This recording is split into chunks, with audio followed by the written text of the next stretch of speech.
I have a prepared statement for tomorrow, and in that statement I talk about a much more serious act that the President committed than anything that we've generally talked about, and that was the illegal bombing of Sudan and Afghanistan. $200 million were spent for that without congressional approval. Not only is it annoying, I think it's illegal, I think it's unconstitutional, I think it's an act of war, and I think it's much worse than anything that we have considered under the impeachment.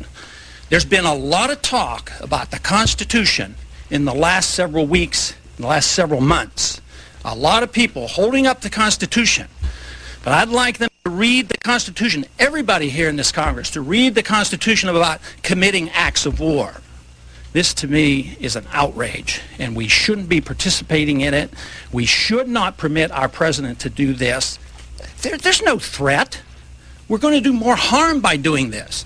Congressman, if Congress were given an opportunity to vote on whether we should bomb Iraq, would you go along with that as long as it went through the procedures? No, I would strongly oppose it because they're not a threat to our national security.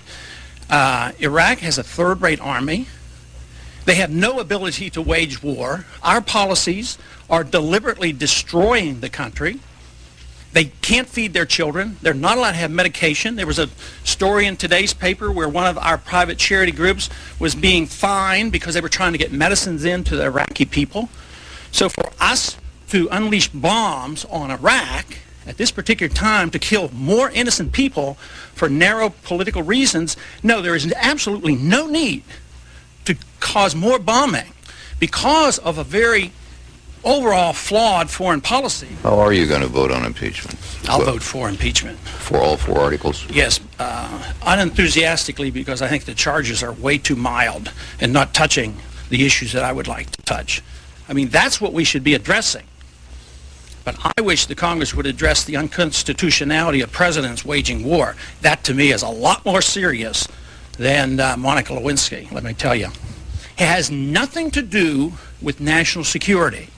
Matter of fact, our national security is more jeopardized by permitting this to happen because we're liable to start a war. We're liable to have our military men killed. We're liable to have more attacks on us by terrorists.